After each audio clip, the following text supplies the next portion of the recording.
Bogor merupakan kawasan yang terletak di wilayah pegunungan yang strategis dan subur di Tatar Sunda yang indah, kaya akan sumber daya arkeologis dari berbagai periode budaya. Masa klasik wilayah Bogor di masa lalu tersebut dibuktikan dengan sejumlah temuan baik berupa prasasti maupun arca-arca batu.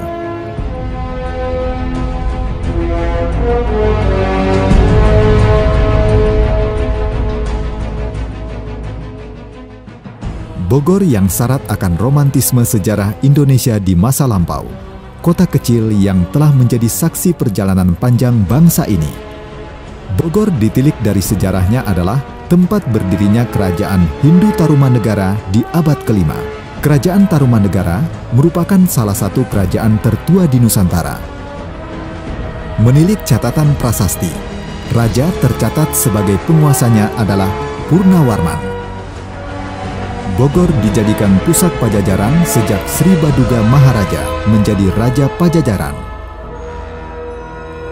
Masa akhir kerajaan Sunda di Pakuan Pajajaran berlangsung selama 97 tahun yang secara berturut-turut dipimpin oleh Sri Baduga Maharaja 1482 sampai 1521. Surawisesa 1521 sampai 1535. Ratu Dewata 1535 sampai 1543. Ratu Sakti 1543 sampai 1551. Ratu Nilakendra 1551 sampai 1567.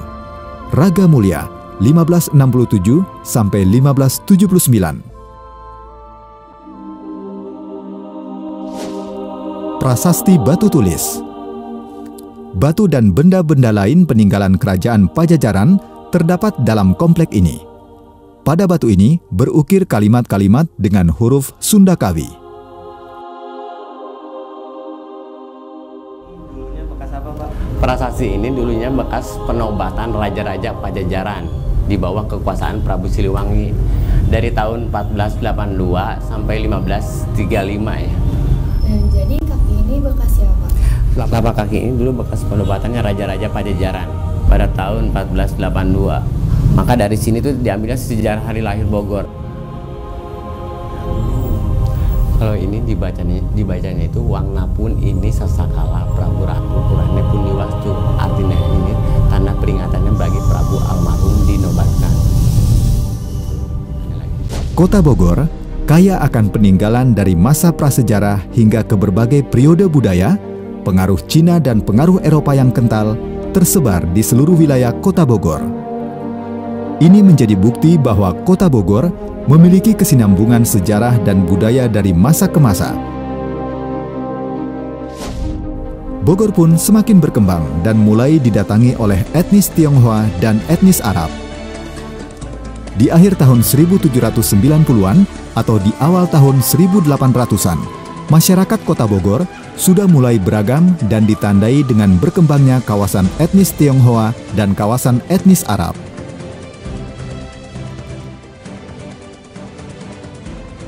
Keduanya berkontribusi dalam membentuk keragaman budaya Kota Bogor.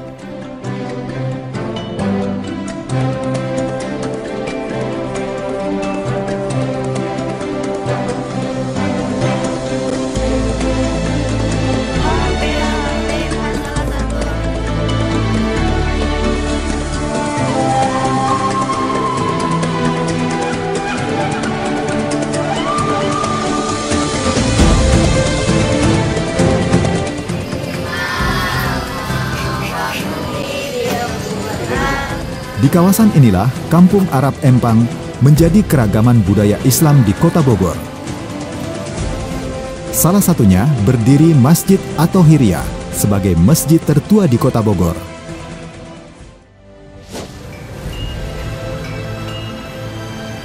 Warisan budaya terdahulu masih kuat dipertahankan di Kota Bogor. Inilah Gong Pancasan. Pabrik gong ini didirikan sekitar 2 abad silam yang dikelola keluarga secara turun-temurun dan masih menggunakan cara tradisional. Hingga kini, pabrik kerajinan tetap berjalan dengan baik yang sekarang dikelola oleh generasi ke-7.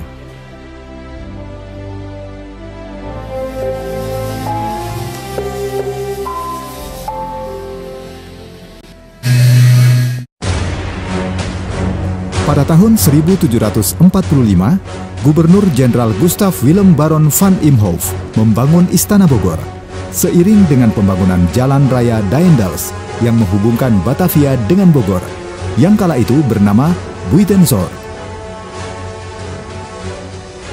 Karena alamnya yang segar dan sejuk, Belanda menjadikan kota Bogor sebagai pusat pendidikan, penelitian kehutanan, pertanian, dan perkebunan.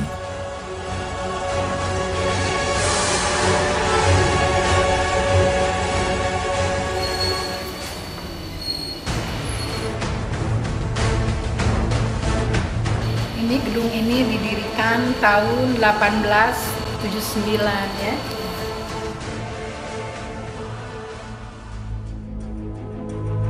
Ketika VOC bangkrut pada awal abad ke-19, wilayah Nusantara dikuasai oleh Inggris di bawah kepemimpinan Gubernur Jenderal Thomas Raffles yang merenovasi Istana Bogor. Hingga saat ini, Istana Bogor masih berdiri kokoh di tengah-tengah modernisasi kotanya. Istana Bogor sering dipergunakan sebagai tempat penyelenggaraan event-event kenegaraan. Thomas Raffles pun membangun tanah di sekitarnya menjadi kebun raya atau botanical garden, salah satu kebun raya terlengkap dan terbaik di dunia. Pada era Pajajaran, kebun raya Bogor masih menjadi bagian dari Samida, hutan buatan milik Kerajaan Sunda. Dan pada awal abad ke-19, Sir Thomas Stamford Raffles membangun taman bergaya Inggris klasik di halaman Istana Bogor ini yang menjadi cikal bakal kebun raya Bogor sekarang.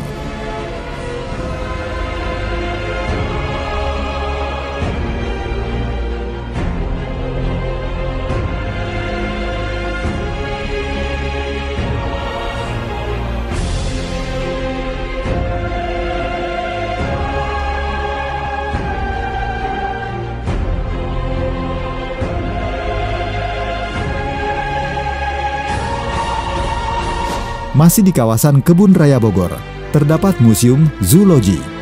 Pada awal pembangunannya, tempat ini berfungsi sebagai laboratorium zoologi.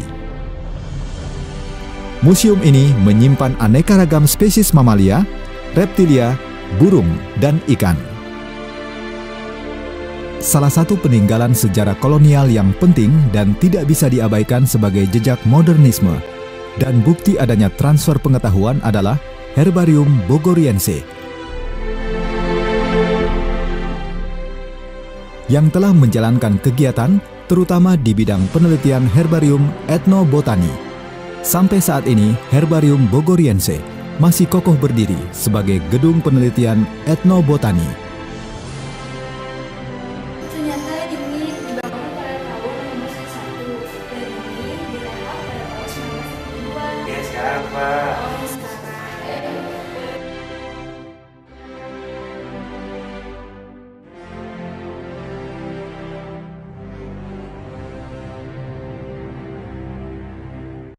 Di seberang Istana Bogor, terdapat Hotel Salak The Heritage yang didirikan pada tahun 1856 dengan nama Binnenhof Hotel.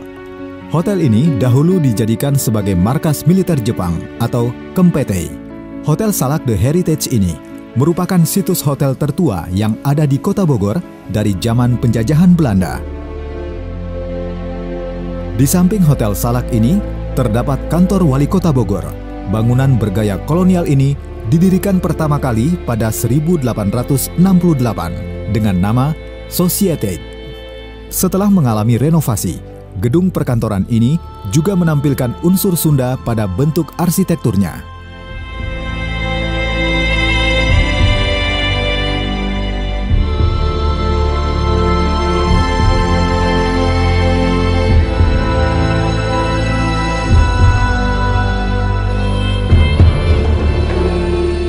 Sejarah mencatat, Stasiun Bogor dibangun pada 1872 oleh perusahaan kereta api milik pemerintah Belanda. 1 tahun sesudahnya, stasiun yang didesain bergaya arsitektur Eropa ini mulai efektif dioperasikan untuk umum dan menjadi stasiun tujuan akhir lajur Batavia Buitenzorg atau Bogor Jakarta sekarang.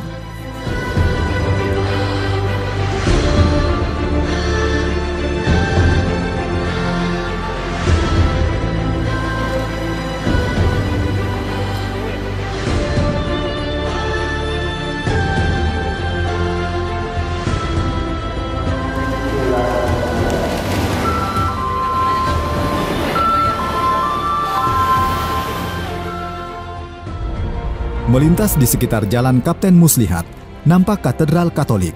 Bangunan ini memiliki gaya arsitektur neogotik yang bernilai seni tinggi.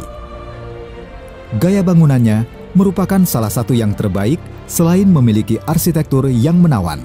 Gereja ini juga merupakan salah satu gereja tertua di Indonesia. Tahun 1903, pemerintahan kembali kepada pemerintah Belanda. Terbit Undang-Undang Desentralisasi yang menggantikan sistem pemerintahan tradisional dengan sistem administrasi pemerintahan modern yang menghasilkan Gemeente Buitenzorg. Kota Bogor di tahun 1904 menjadi daya tarik orang-orang kulit putih Belanda. Tak jarang mereka berpose mengabadikannya di atas Jembatan Merah. Pasangan Koolbeidsman duduk di atas delman, sementara Kinderman berdiri di samping dengan sepedanya. Jembatan Merah inilah sebagai bukti perjalanan panjang Kota Bogor.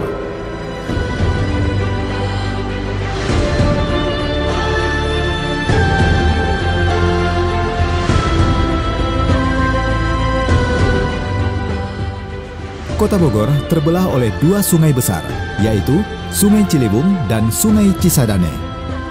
Pada tahun 1889, pemerintah Hindia Belanda merencanakan pembangunan Bendungan Katulampa dan selesai dibangun pada tahun 1911.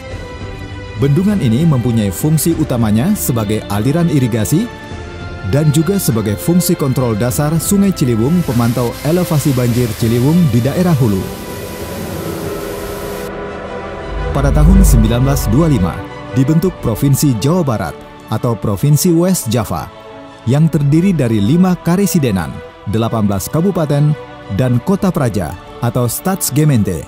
Buitenzorg menjadi salah satu Staatsgemeente.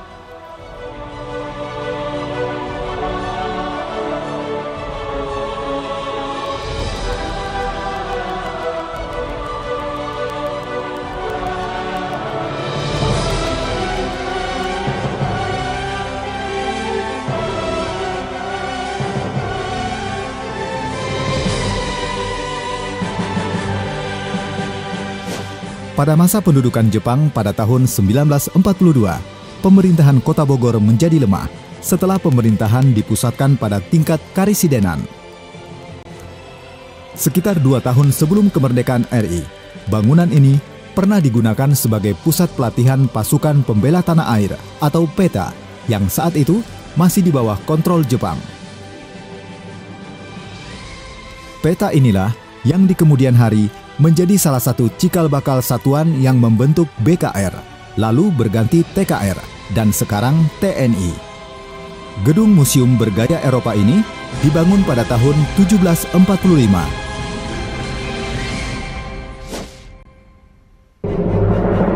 Berawal dari didirikannya Laboratorium for Agrogeology and Ground Onderzoek sebagai bagian dari Landsplantentuin Kebun Raya Bogor oleh pemerintah Belanda pada tahun 1905, yang kemudian menjadi Bodemkundig Instituut tahun 1942 pada masa penjajahan Jepang, berubah nama menjadi Doziobu dan saat negara Republik Indonesia baru saja diproklamirkan. Sampai saat sekarang, gedung ini digunakan sebagai museum tanah.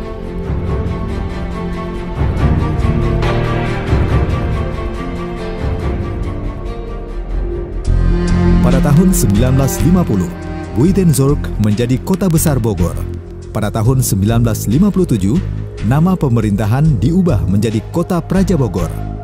Pada tahun yang sama, Museum Perjuangan Bogor didirikan melalui musyawarah para tokoh pejuang karesidenan Bogor yang meliputi kota dan Kabupaten Bogor, Sukabumi, Cianjur, dan Depok. Pada tanggal 10 November 1957, pendirian museum dimaksudkan untuk mewariskan semangat dan jiwa juang serta nilai-nilai 45 kepada generasi sekarang dan yang akan datang. Gedung ini dibangun pada tahun 1879 milik seorang pengusaha Belanda yang pada awalnya digunakan sebagai gudang ekspor komoditas pertanian sebelum dikirim ke negara-negara di Eropa. Pada tahun 1965 dan 1974, Kota Praja Bogor berubah menjadi Kota Madya Daerah Tingkat 2 Bogor. Kotamadya Bogor berubah menjadi Kota Bogor pada tahun 1999 dengan berlakunya Undang-Undang Nomor 22 Tahun 1999. Kini kota yang terletak 56 km selatan Kota Jakarta, Ibu Kota Republik Indonesia, dan 130 km barat Kota Bandung, Ibu Kota Provinsi Jawa Barat, berkembang menjadi kota yang mengesankan dengan unsur kota yang dinamis, sejuk, indah dan nyaman, serta mudah diakses dengan berbagai macam moda transportasi. Kota Bogor menjadi kota urban yang secara geografis dikelilingi oleh bentangan pegunungan. Kota Bogor menjadi kota pendidikan, memiliki berbagai fasilitas pendidikan dan balai, serta penelitian ilmiah, khususnya di bidang kehutanan, pertanian, perkebunan, dan peternakan. Kota Bogor kini berkembang dengan mempertahankan kerindangan alamnya, serta perekonomian yang terus tumbuh. Dengan slogan, Kota Jasa yang Nyaman dengan Masyarakat Madani dan Pemerintahan yang Amanah, Kota Bogor akan memenuhi fungsinya sebagai kota permukiman, kota wisata ilmiah, dan kota pendidikan. Kota Bogor sangat berpotensi menjadi kota jasa konvensi yang menyelenggarakan kegiatan nasional maupun internasional. Kota Bogor masa depan menjadi harapan bagi negeri ini untuk kesejahteraan rakyatnya. Jaga kearifan lokal Kota Bogor untuk warisan generasi anak cucu kelak yang lebih baik.